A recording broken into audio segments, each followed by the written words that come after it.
Hello everyone. Today, yes, you hear my voice is better.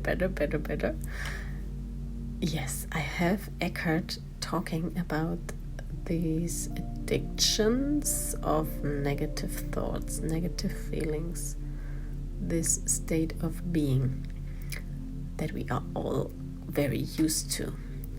And also Dr. Joe Dispenza I have today talking about this, as this is one of his main topics, that he's always going very deep into this.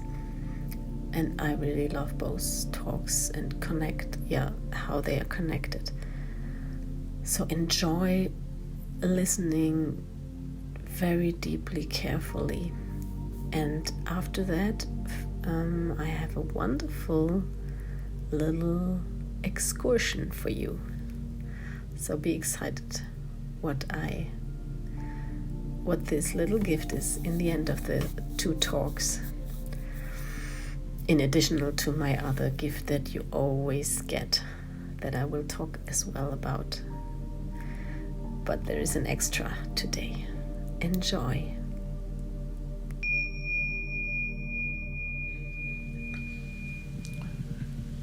The feeling, first of all, needs to be acknowledged and accepted. You can't start with letting go, so you have to start with acknowledging it and accepting that it's there, because it's part of what is, the isness of the present moment. Whether it's an external thing or an inner thing, it is what is. And to deny or to argue with what is creates suffering. So you acknowledge, you accept that it's there. Then how much time you need to be with it varies. And then the question arises, what is the link between that feeling and your thought processes?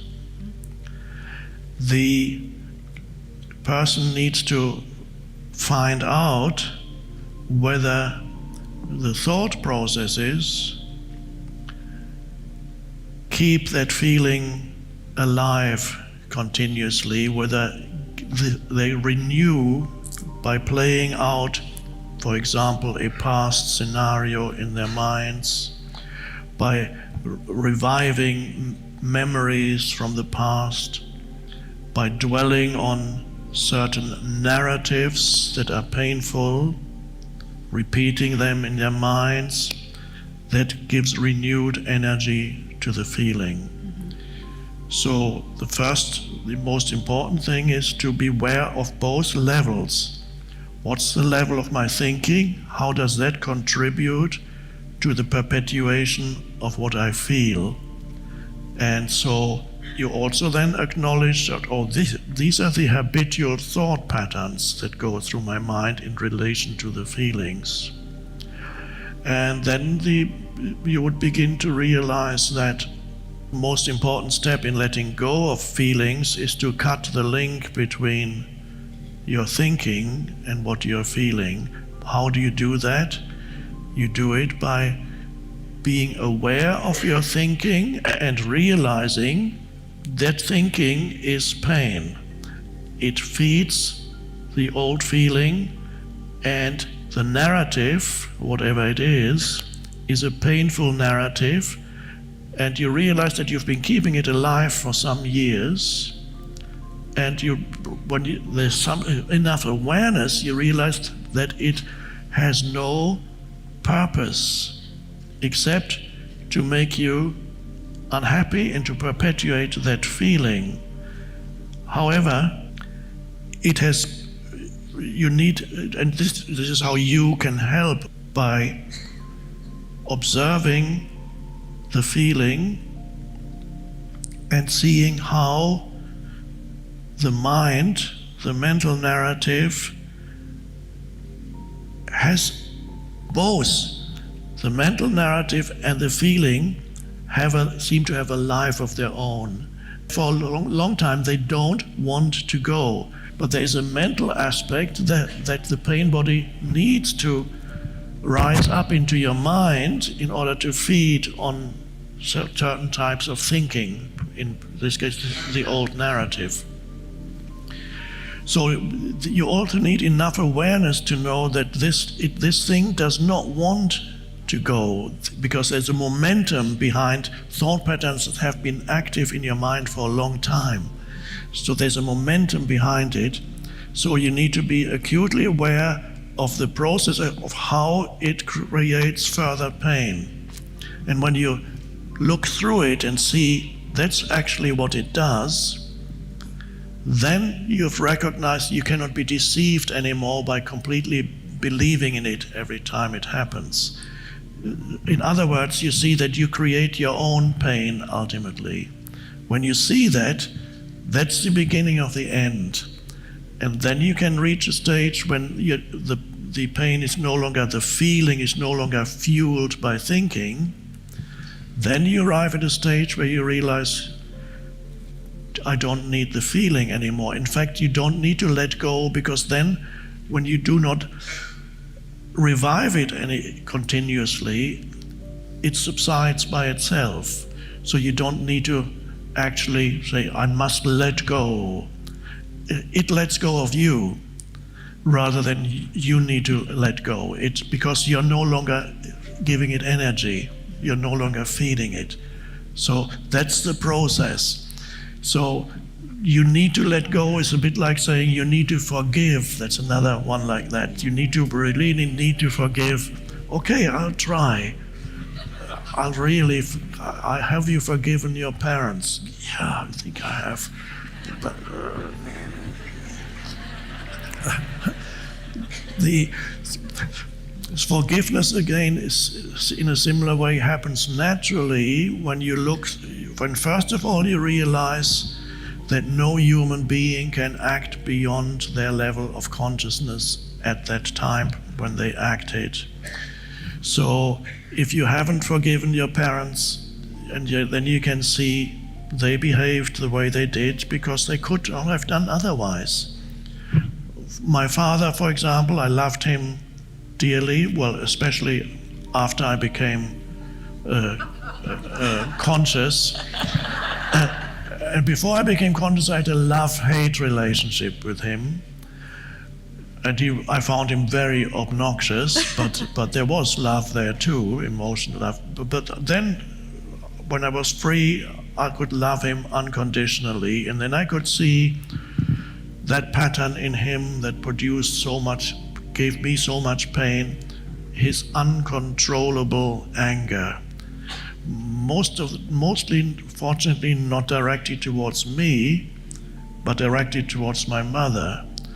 But the anger that was directed by my father towards my mother hurt me probably more than it hurt my mother as a child. And his anger was so explosive, it could flare up at any moment. So we were always walking on eggshells. And when I was 7, 8, I already knew. My mother seemingly never learned it. I already knew what comment that she made would immediately produce the anger. I knew that when I was 7, she never learned it. And so I was ready, I was listening to my mother saying, oh no, she's saying that.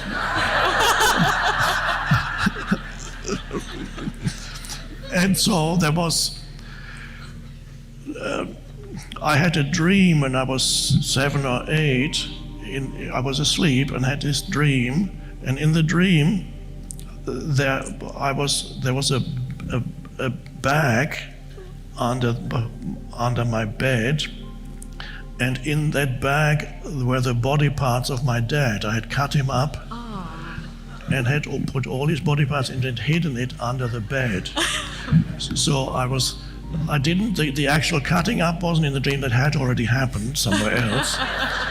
Yeah. So I was pushing him under my bed, and then still in the dream at that moment, I heard the front door opening and my dad was coming in, and I ran towards him and gave him a hug.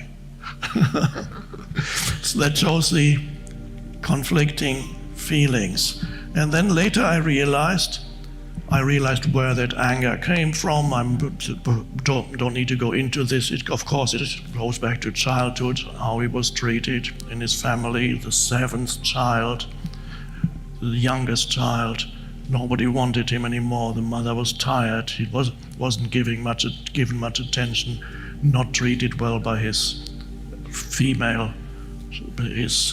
sisters and so on. Long story, don't need to go into that. It came all from there. It originated from there. Anger towards his mother and so on and so on. And later I realized he could not help himself. He did not have the awareness. He got taken over by this anger.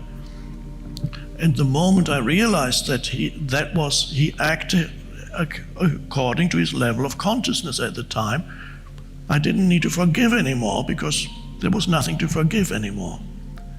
And that's a beautiful thing. So again, similar to letting go of feelings, when enough awareness comes in, the feeling lets go of you, and or becomes transmuted into something, an energy field that is good. And so forgiveness, again, cannot really be practiced in the same way that letting go can't really be practiced. It just happens. Wow, Eckhart talked about his childhood experience with his dad, and it's really crazy. I'm very connected to him in that way, and that's why probably all of you like the talks that I make from him here on the channel, because I have very many parallels with him. And it's so nice how he says the thing about forgiveness and letting go. It's so true. I had exactly the same experience. I was quite at a young age understanding that my dad had a very hard, bad childhood, and I was already then, by understanding that, able to understand him and not being mad at him, just looking at him with different eyes. So I did not have to, like Eckhart says, forgive him anything. I just saw him through other eyes, through a kind of a wisdom understanding creature that saw this little child in him that was broken and that was not able to react in another way, that he was stuck in his own pattern. I use all these words now that I was, of course, not being able to use as I was in that age where things happened to me. He was like it's funny, but he was also very aggressive, but not just against my mother, also against me and my brother. He used to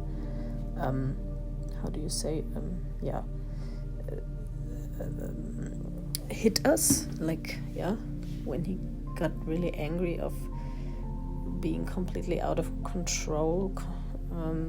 He would hit us.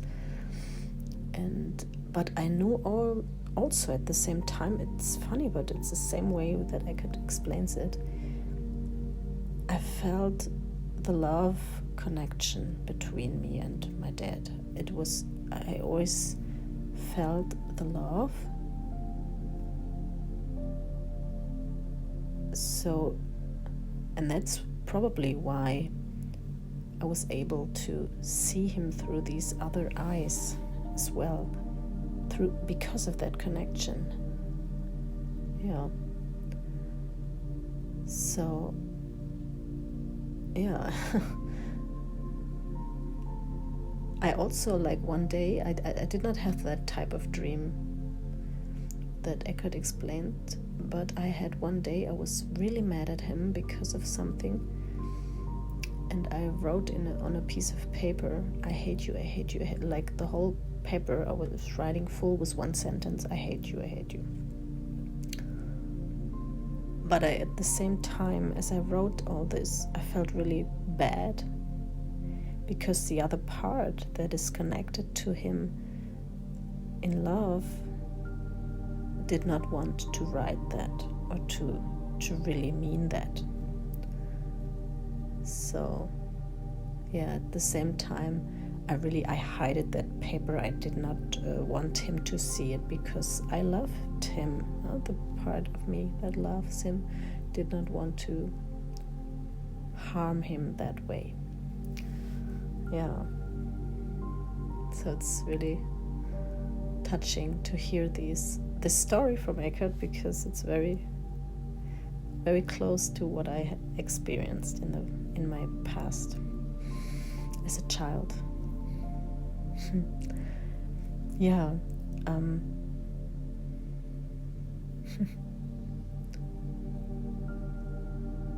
And also these patterns repeating in a way in my relationship today with the dad of my children.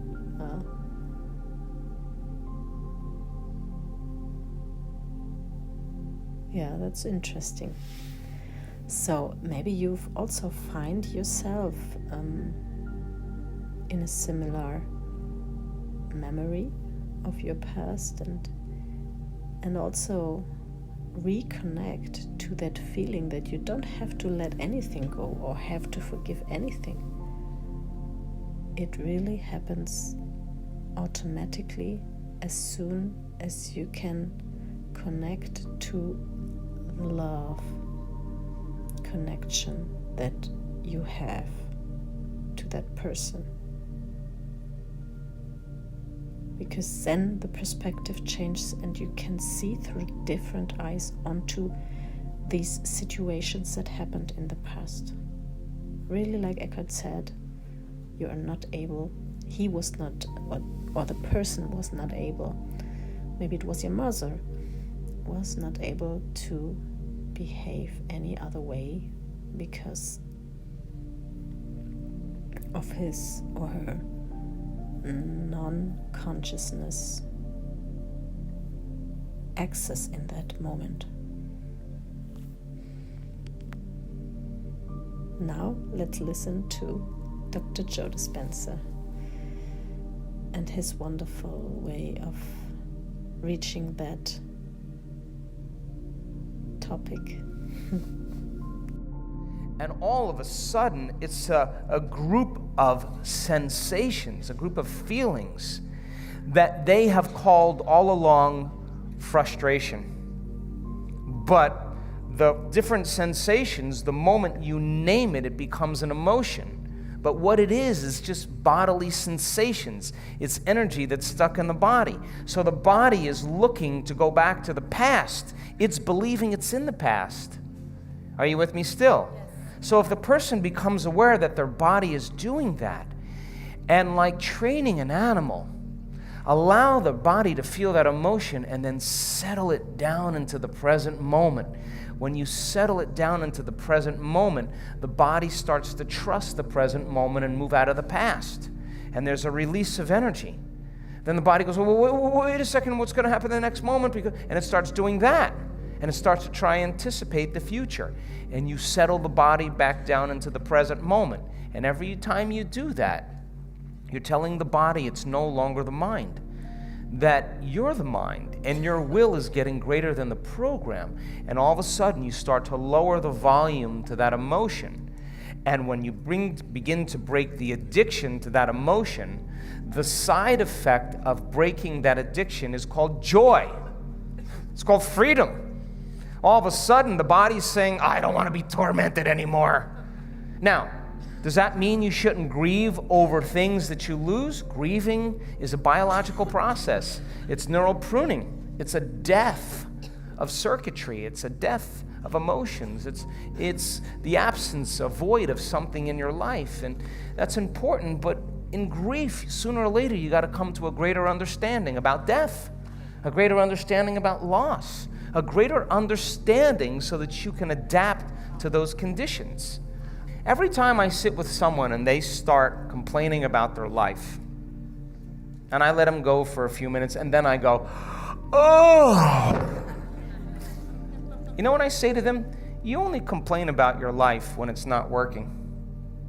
And the emotion that you're feeling right now is keeping you connected to the past. You never do this when your life is working.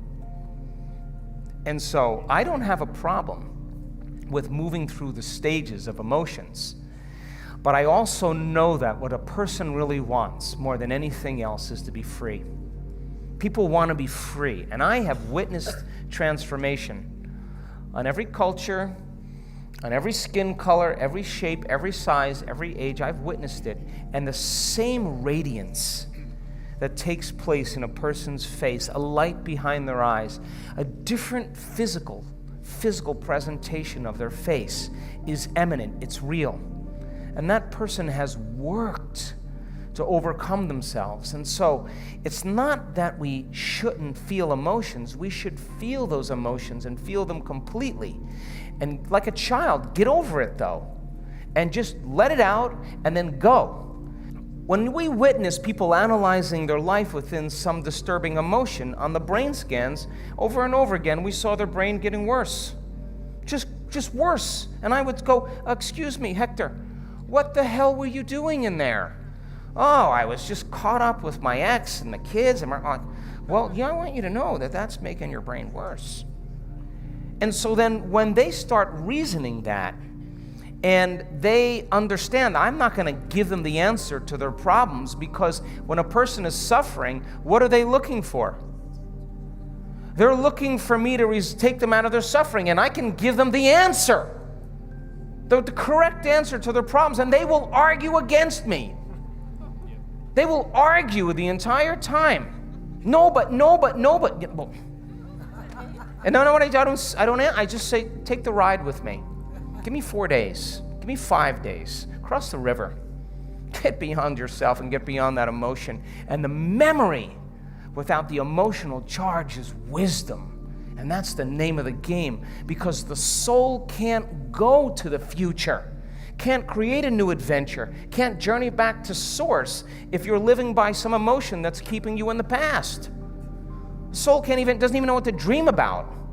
It can't, because it's seeing the future through the lens of the past. So then when the person starts coming up against themselves and they're sitting there and you say you create your reality, all right, well then I'm going to have a thought about what I want, but they can't control their thoughts. That's because their body's influencing their mind. So the only way they're going to begin to liberate energy is to be still, to be greater than their body. And every time they settle it back into the present moment, they're lowering the volume to that emotion, and now they become the mind, and the body is no longer the mind. And when the body is finally free, they'll see possibilities they never saw before. I've seen it too many times. And all of a sudden, all that person wants to do is be in the present moment and become more happy. They want more of that. But living in guilt or grief or shame or unworthiness. I had someone tell me they lost a loved one the other day. And I said, well, okay. How long have you been grieving? Oh, about a year.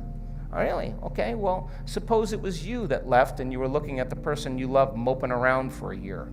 What would you say to them after a year if you truly loved them? Get over it and have a happy life. I'm doing great. You should make yourself happy. You really love me? Live a happy life. That would be the greatest testament of love for each other. Because if you're suffering, then you're making this hard on me. And so then we always have to update our versions about reality, because it's the only way that we adapt. Don't believe everything you've read or heard. It just may not be the truth. There's always a greater truth that you and I can begin to investigate.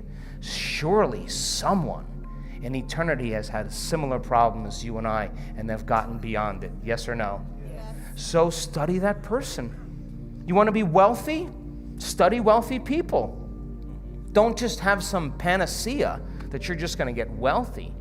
Read about wealthy people and find out that they lost everything and failed miserably 20, 50 times.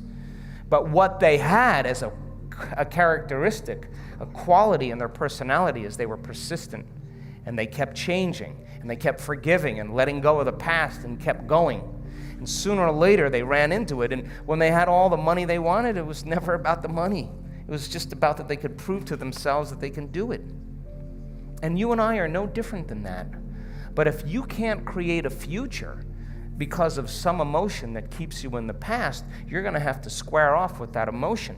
And when you sit down and your body has all those physical sensations and it's getting vigilant and it wants to get up and it wants to move and you're just going, wow, and you're settling it down and you're working with it, you got to agree with me that something greater in you is climbing out of that body. Something greater in you is awakening. And when you're able to overcome those emotions, truly break the addiction, don't you know that you'll return back to your life and face the person that betrayed you?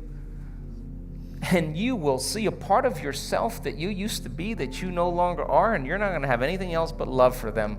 In fact, you're going to have compassion for them because you're going to realize how stuck they are, and you're liberated and free. True forgiveness is when you take your attention off somebody because you've overcome the emotion, and that gives them permission to show up differently in your life because you freed yourself and you freed them. And all of a sudden, reality begins to unfold in mysterious ways, and that person shows up and says, "Forgive me. I was so wrong," and you're over it already. And you're just like, go on with it, man. I'm in a new life. I would have never been in this new life if you didn't betray me. Thank you. Okay, thanks both of you, Eckhart and Dr. Joe Dispenza. I always call him Dr. Joe already. Yeah, this is really true. I mean, I can tell from my own life, from my own experiences, that it's, we are mostly used to, I am mostly used to be in a rather stressful mood of having to do this, having to do that, having to do. Oh, and my mind keeps generating what I have to do and gets me in that state of being stressed. So, and that feels not positive, it's negative, it's pressure, it's no freedom, it's an automatic process that my body and my emotions and everything has to follows that. Yeah, so what can we do? I know that, like for example, Dr. Joe does many meditations because meditating is something you can use to calm your mind down, yeah, and your body, both at the same time. And that's what we need. We need to be calmed down. We need to actually be the whole day through, at least more time in the relaxed mode than in the stressed mode. I mean, we can be in the stressed mode. That's fine. I mean, for like a few minutes a day, huh? And spread all over the day. That's okay. But not like constantly for many minutes, for many hours, and this is what happens to us.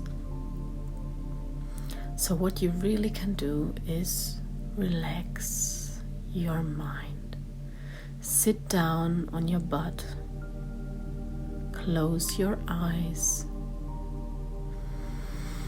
And just breathe. Breathe in and out. And let everything come through you, come past you or go through you and then go out. Like the breeze, air coming in. You can even hold it a little bit. And then breathe it all out. Let it all out. And then you can feel your body. How is your body feeling? Scan it, but scan it very smoothly. Take your time. With each breath out, you can concentrate on letting your muscles in all parts of your body become more heavy, more relaxed. Letting everything just relax. Each part, your head, your shoulders, your arms, your breast, your butt, your whole hips, your legs, your feet. Let it all just become very heavy and really let it just go, and lay or sit down. If you're sitting on your butt, as I said, you can feel how you're sinking down. Your body is sinking because muscles are completely relaxed. No contraction anymore. Then feel that release. Breathe, because the sinking down shall be a relaxing, good feeling to you.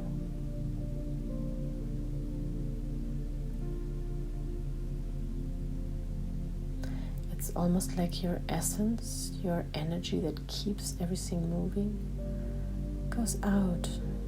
You just switch off of the connection between this energy and your body. You disconnect for a moment and let the body relax, and also relax your essence, your energy essence that gets this motor running. It gets lighter and more free. It can expand because there's no limitation of muscles, material, tight density stuff. It's just the energy essence, the light energy essence.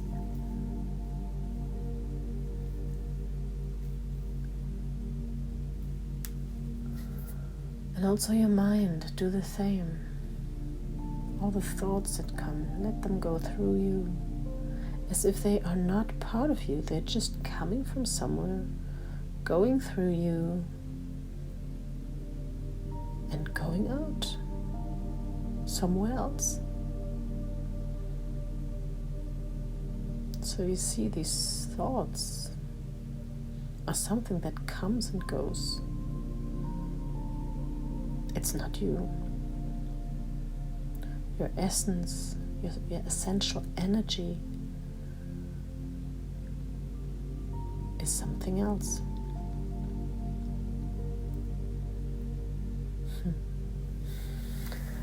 Yeah, so feel that lightness of this disconnection from everything, from the body, from that emotions that are in your body. Your body creates emotions, but you're disconnected now, so you're just light energy. But you can enjoy the breathing, because this is a connection to your energy. You breathe energy in and breathe energy out as well.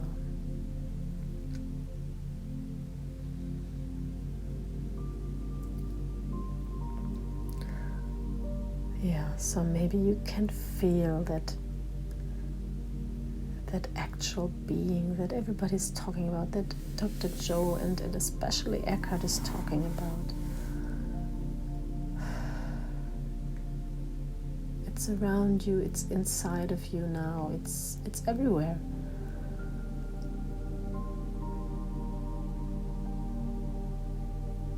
But your body and your thoughts and emotions from your body are not it. They're just instruments, your instruments, that you can wear as like a t-shirt or pants. You can wear them. Let's say your brain is your head, your thoughts. Your brain, your thoughts are your head. A head that you can put on, and you can put on different heads, dark black ones or bright colorful heads, and you can choose. And also your pants and your t-shirt, which, let's assume it's your body. You can wear different clothes.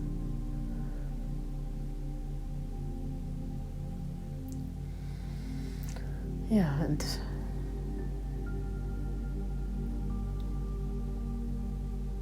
this way you can make the connection new. Make a new connection. Step into your body, back into your body. Into a body that you dress. You decide what emotion suits you.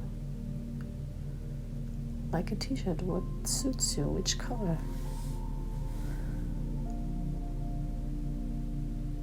So step into the one you like now.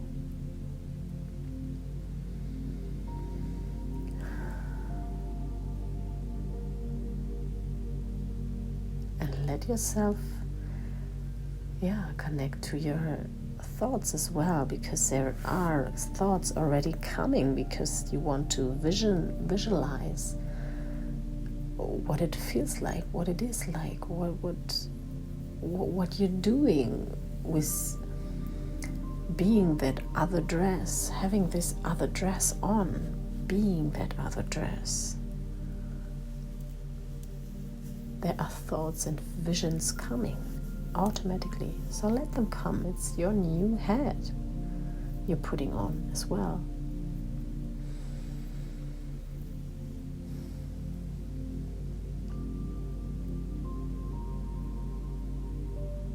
Yeah, now see yourself from inside out, from outside in. You as your essence, you can go inside, you can step outside and watch yourself, look at yourself from outside. You can just enjoy yourself, your being, your instruments you have.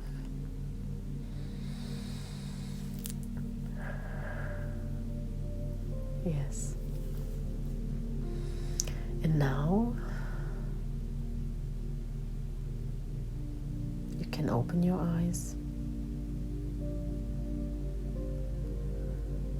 and be very present in this moment.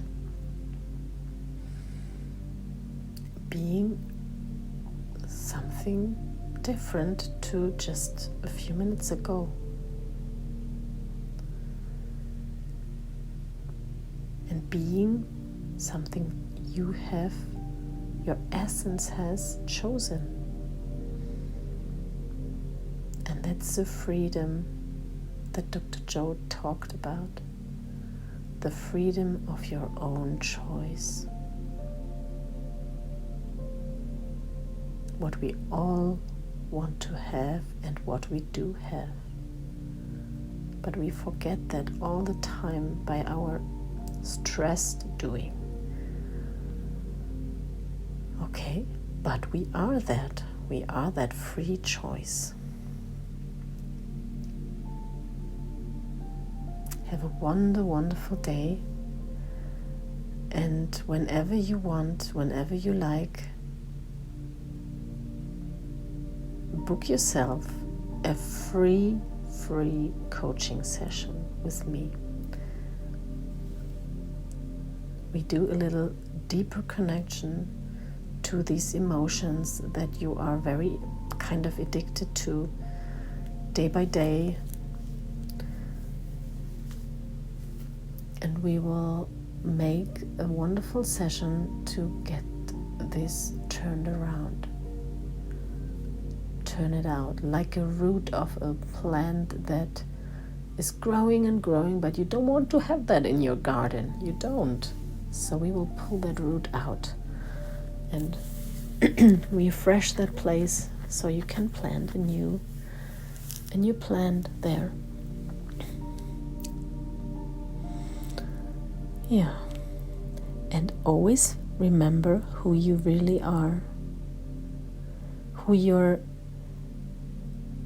what your instruments are you have here as a human being. You are the lottery win of this life, a human being. And not just a human being, your being, your body, your special individual thing that no one else has and is. So enjoy it and share this joy. Share it. And you don't have to share it in an active way. You can just be the joy about yourself. And that's enough to shine. And the others will be touched by that shine. And that's all. That's all needed for the others. You don't have to do anything. Just decide to shine. To appreciate yourself, your being.